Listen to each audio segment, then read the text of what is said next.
Oke, halo semuanya. Perkenalkan nama saya Aditya Berganto dengan NIM 18 akan menjelaskan mengenai IT Risk Management. Nah, IT Risk Management di sini adalah penerapan dari prinsip-prinsip manajemen risiko terhadap perusahaan yang memanfaatkan teknologi informasi dengan tujuan untuk dapat mengelola risiko-risiko yang berhubungan dengan perusahaan. Bagaimana maksudnya? Oke. Nah, jadi secara umum risiko didefinisikan sebagai hasil kemungkinan atas kejadian dan dampak dari sebuah kejadian yang dapat terjadi, yang dapat ya, belum atau akan terjadi. Jadi dalam teknologi informasi itu, risiko didefinisikan sebagai hasil dari nilai aset dan juga kerentanan sistem terhadap risiko dan ancaman yang ditimbulkan bagi organisasi atau sebuah perusahaan. Jadi hambatan umum terhadap data dan juga sistem teknologi informasi itu bisa berupa malware, virus komputer, spam, scam, atau phishing, atau bahkan human error sendiri dari pegawai-pegawai atau pengguna komputer itu, dan juga kerusakan perangkat keras dan perangkat lunak dari sebuah organisasi atau perangkat yang digunakan dalam perusahaan. Nah, jadi hambatan kriminal terhadap teknologi informasi suatu perusahaan itu ada yang dinamakan hacker. Jadi hacker itu apa sih? Orang-orang secara tidak sah menerobos ke dalam sistem komputer perusahaan. Jadi hacker ini mengambil data yang penting dari perusahaan, itu entah dijual belikan atau mungkin digunakan untuk kepentingan pribadi. Nah, selanjutnya ada fraud. Jadi fraud ini adalah penggunaan komputer untuk memanipulasi data untuk kepentingan yang melanggar hukum. Nah, seperti hacker sendiri, melanggar hukumnya entah dia jual atau menggunakan hal yang untuk kepentingan pribadi. Nah, selanjutnya ada DOS atau Denial of Service. Jadi DOS ini serangan online yang membuat pengguna tidak dapat mengakses situs tertentu. Selanjutnya ada staff dishonest. Jadi kayak staffnya ini berbohong lah. Jadi pencurian data atau informasi penting oleh karyawan internal. Jadi karyawannya itu yang punya mengambil informasi dari perusahaannya dia sendiri. Mungkin dia mau resign atau gimana, dipecat sama bosnya, daripada rugi mending dia ambil datanya. Nah, kayak gitu. Jadi apa sih keuntungan menerapkan IT risk management? Berdasarkan dari Ramli itu, sebuah penelitian lah. Itu manfaat dalam penerapan manajemen risiko ada 4 antara lain. Yang pertama, mengurangi risiko untuk menjaga kelangsungan usaha atau perusahaan lah. Yang kedua adalah menekan biaya penanggulangan insiden. Jadi sebelum insiden itu terjadi, kita bisa menanggulangi atau antisipasi lah sebelum insiden itu terjadi. Nah, yang ketiga ada memberikan rasa aman kepada stakeholder atau pemegang saham terkait investasi. Jadi kalau misalnya IT risk-nya jelas, kita bisa mengantisipasi akan terjadinya hal-hal yang tidak diinginkan, otomatis kayak stakeholder atau pemegang saham ini aman lah. Dan yang terakhir adalah mematuhi persyaratan hukum yang berlaku di Indonesia sendiri, memiliki hukum yang membahas tentang IT risk management. Oke, jadi selanjutnya apa sih penyebab terjadinya risiko sendiri? Mayoritas risiko muncul itu bukan karena masalah teknis atau masalah software seperti itu, tapi kegagalan pengawasan dan juga tata kelola organisasi atau dari orang sendiri. Penyebab lainnya juga bisa mengabaikan risiko dalam pengambilan keputusan, terus tata kelola yang tidak efektif, kompleksitas yang tidak terkendali, dan yang terakhir kurangnya kesadaran terhadap risiko yang akan terjadi. Jadi kebanyakan orang tuh masih menghiraukan atau mengabaikan risiko lah, orang belum terjadi ngapain kita harus, ya seperti itulah intinya. Oke, dari sini kita akan masuk ke tahapan menetapkan manajemen risiko. Jadi ada 4. Yang pertama ada plan risk management. Jadi kita ngeplan atau merencanakan, lalu kita identify risk. Setelah habis kita identify, kita masuk ke plan risk response. Jadi kita merencanakan apa sih risiko respon yang akan kita ambil. Nah, dari plan risk response, terakhir ada monitor dan juga kontrol risk. Habis kita rencanain apa yang harus kita lakuin, kita harus monitoring dan juga mengontrol risiko tersebut agar tidak keluar kendali seperti itu. Sesuai dengan kita harapkan intinya. Oke, yang pertama kita masuk ke plan risk management. Nah, apa sih maksudnya? Jadi, plan risk management ini menyusun secara rencananya, secara menyeluruh untuk proyek, termasuk informasi penting. Jadi untuk langkah-langkah berikutnya, ada 4 sih mungkin elemen yang dicakup. Yang pertama itu kayak anggaran, terus kategori risiko, terus toleransi risiko, dan probabilitas dan dampak risiko. Apakah ini dampak risikonya kecil atau tinggi terhadap perusahaan IT tersebut. Dari plan risk management, kita masuk ke nilai tingkat kemungkinannya. Seperti yang kita jelaskan yang tadi ya, nilai-nilai tingkat kemungkinan. Dari yang kecil sampai yang paling tinggi. Yang rare, yang paling kecil itu udah probabilitas ingin diselamatkan kayak rare banget, kurang dari 10%. Itu kalau misalnya udah kena, mungkin kecil lah kemungkinannya bisa survive. Ada unlikely, itu nilainya 2, 10 sampai 39%, intinya apa namanya, probabilitas. Yang di tengah-tengah ada moderat. Moderat ini antara 40 hingga 60%. Terus di moderat sendiri ada likely, itu nilainya 4. Probabilitasnya 61 hingga 89%. Jadi kayak almost certain itu yang paling tinggi, probabilitas lebih dari 90% untuk nilai tingkat kemungkinannya. Oke, selanjutnya dari nilai dampak risiko yang berdampak terhadap aset, nama baik perusahaan itu juga ada 5, dari insignifikan, minor, moderat, mayor, hingga catastrophic. Nah, bisa kalian lihat di sini dari nilai yang pertama sendiri, yang paling kecil ya, lebih kecil dari minor itu ada insignifikan. Terus yang paling besar ada di catastrophic. Nah, kalau misalnya mau screenshot atau pause, bisa kalian lihat sendiri. Nah, itulah. Nah, di sini mungkin agak banyak level risiko di sini yang saya ambil dari Google. Dari severity, rare, unlikely, kita lihat dari yang kecil dulu ya, lagi rare. Kenapa sih dia yang paling kecil? Jadi kayak negligible itu yang lebih kecil dari minor, kan semakin kecil semakin mudah survive lah dari risikonya. Jadi semakin tinggi risikonya ada, jadi semakin susah kita bisa survive dari apa? Dari risiko yang terjadi. Gimana sih perhitungannya? Nanti akan kita jelaskan. Kok misal mau lihat di sini, bisa kalian apa namanya pause atau di screenshot aja. Nanti ada hitung-hitungannya juga. Oke, lanjut. Nah, selanjutnya dari tadi kita ngomong apa planis masuk ke identifikasi risikonya. Jadi kita harus mengidentifikasi sebanyak mungkin ancaman yang dapat terjadi dan dampak secara spesifik maksudnya. Spesifik gimana sih? Itu kita bisa gunakan teknik DLP dan juga analisis SWOT. Jadi DLP analisis SWOT ini apa? Nah, untuk DLP di sini menggunakan keahlian individu. Jadi perseorangan itu punya keahlian. Mereka yang memutuskan isu kompleks dan memprediksi peristiwa di masa depan. Jadi dia udah ahli lah di bidangnya seperti itu.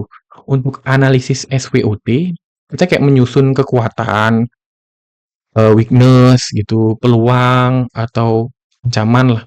Dan ancaman dalam format terorganisir. Jadi kayak gampang dilihat atau gampang kita analisis seperti itu. Nah, selanjutnya qualify-nya ini mempunyai 2 jenis juga, dari qualify risk dan juga quantify risk. Dari qualify risk sendiri memutuskan risiko yang memiliki prioritas tertinggi dan memberikan peringkat. Jadi kita kasih peringkat dulu dari mana yang paling paling berbahaya lah untuk perusahaan informasi kita.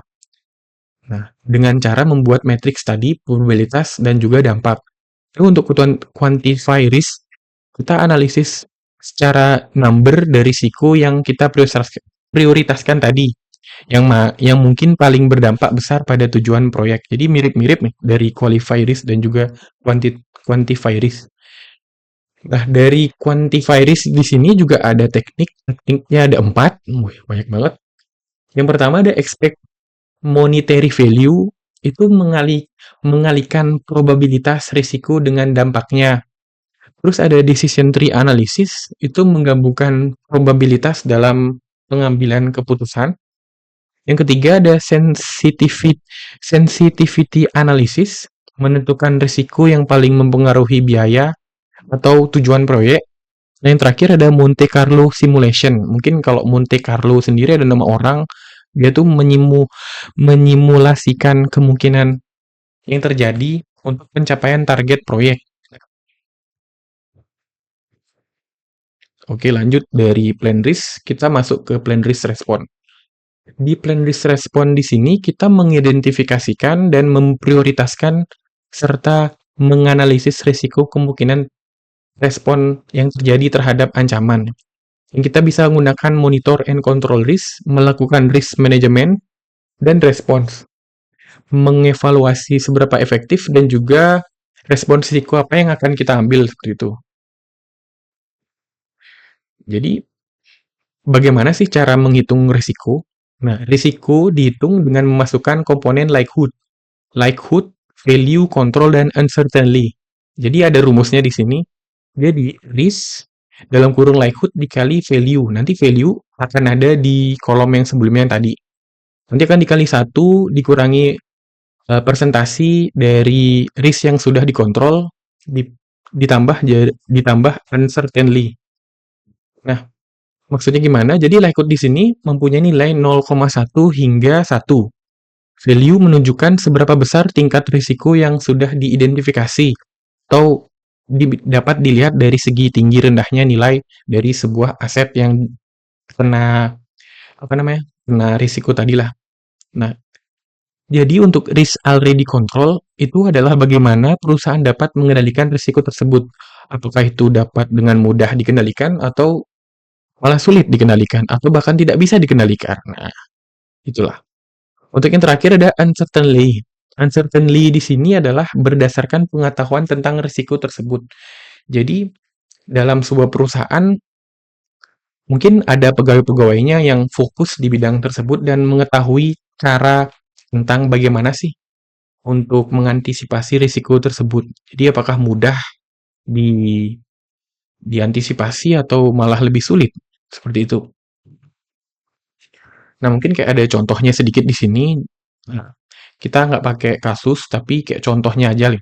Dari database mati pada sebuah perusahaan, kita anggaplah ada perusahaan penjualan online, memiliki likelihood-nya 1. Nah, karena database itu kan yang paling penting ya, dalam sebuah perusahaan.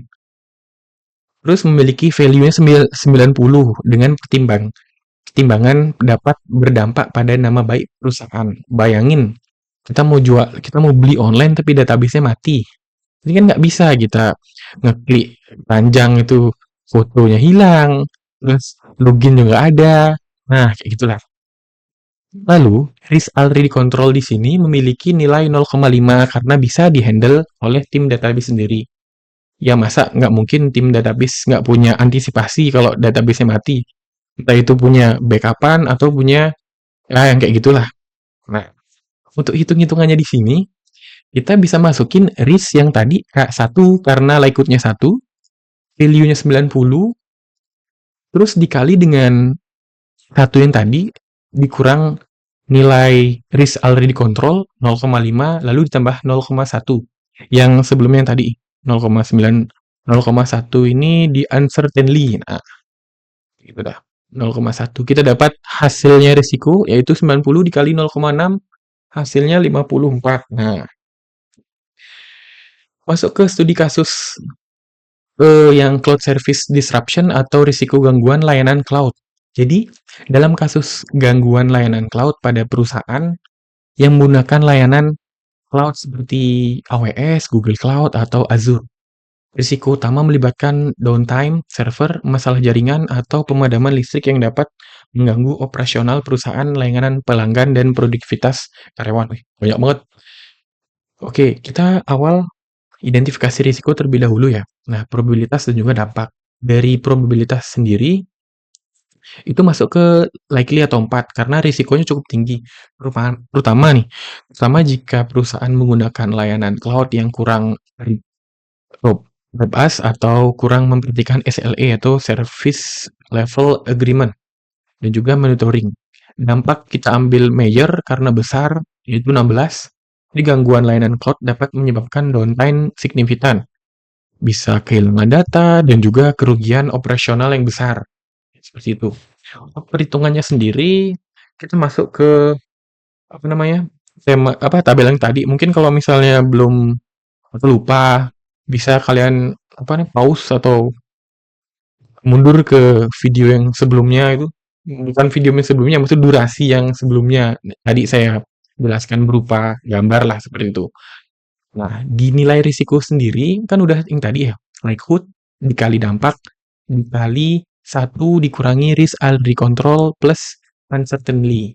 Kita dapat di sini tadi likelihood-nya 4, dampaknya 16 dikali 1 dikurangi 0,6 ditambah 0,1. Ini udah saya hitung ya. Jadi udah pasti bener lah. Ini nih hasilnya 4 kali 16, 64 dikali 0,5 hasilnya 32. Jadi risiko ini menunjukkan bahwa meskipun probabilitasnya tinggi, mitigasi yang tepat melalui SLA dan DRP atau Disaster Recovery Plan dapat mengurangi dampaknya. Namun, perusahaan masih juga perlu memantau nih dan mengelola risiko ini secara proaktif untuk mengurangi ketergantungan dan dampak terhadap operasional. Oke. Selain cara yang ini, kita bisa menggunakan framework yang bernama sebelum itu kita mau strategi mitigasi dan juga kontrol risiko lah. Ada 4 di sini.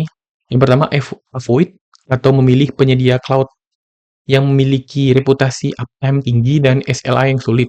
Nah, jadi menghindari hal yang terjadi yang tadi itu, kita bisa menggunakan ini, transfer. Jadi transfernya ngapain? Menggunakan penyedia cloud dengan SLA yang kuat nih.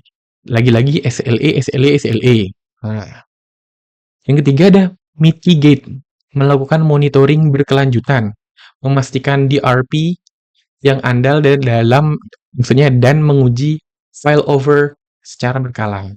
Yang keempat adalah step. Perusahaan dapat menerima risiko ini dengan mengambil langkah-langkah mitigasi dan memiliki solusi cadangan untuk meminimalkan dampak downtime yang terjadi pada sebuah perusahaan. Kalau tadi. Oke. Nah, dari cara yang sebelumnya kita juga bisa menerapkan framework di sini yang namanya NEST, CSF. Jadi strateginya itu adalah dimulai dengan identifikasi ya. Seperti yang sebelumnya mirip lah, yaitu menginventarisasi aset cloud seperti server, data, dan aplikasi serta melakukan analisis dampak risiko. Nah, dari identifikasi yang tadi, kita harus protect. Bagian kedua dari framework ini adalah protect atau lindungi. Dilakukannya dengan cara memastikan SLA-nya tinggi, baik uptime 99,99%. Menambahkan redundansi seperti multi-region dan load balancer. Serta menggunakan backup otomatis dan juga firewall cloud untuk perlindungan data. Nah, setelah pada bagian protect, kita masuk ke deteksi. Jadi perusahaan perlu menerapkan monitoring real time dengan alert atau kayak istilahnya peringatan otomatis dan analitik log untuk mendeteksi pola anomali yang kayak mencurigakan seperti latensi atau serangan dari luar seperti itu. Nah, selanjutnya tahap yang dikerjakan adalah respon. Perusahaan harus memiliki Incident Response Plan atau IRP yang tadi sebelumnya saya bahas juga. Itu mencakup prosedur failover ke backup dan juga mekanisme eskalasi ke penyedia cloud. Nah, selanjutnya pada tahap recovery, itu implementasi di DRP ya. Tadi IRP, sekarang DRP. DRP ini adalah Disaster Recovery Plan. Menjadi penting untuk memastikan replikasi data ke lokasi cadangan dan juga proses failback-nya setelah gangguan teratasi. Jadi, analisis postmortem perlu dilakukan untuk meningkatkan mitigasi risiko di masa depan. Dengan pendekatan framework ini, yang dinamakan NIST CSF itu, perusahaan dapat mengelola risiko gangguan layanan cloud secara proaktif dan juga responsif, sehingga meminimalkan dampak pada operasional dan pelanggan terhadap plotting tadi lah. Oke, masuk ke bagian terakhir adalah kesimpulan. Jadi, pendekatan berbasis framework yang itu membantu perusahaan mengelola risiko gangguan layanan cloud secara efektif dan juga bisa mengidentifikasi aset kritis, melindungi infrastruktur, mendeteksi ancaman, merespon insiden, dan memulihkan layanan. Strategi seperti SLA yang kuat, sistem redundan, dan juga monitoring real-time serta rencana pemulihan bisa memastikan ketahanan operasional dan juga meminimalkan dampak gangguan dari deteksi dari ancaman-ancaman tersebut lah. Oke, baik. Sekian dari bawaan presentasi atau penjelasan yang saya berikan. Terima kasih.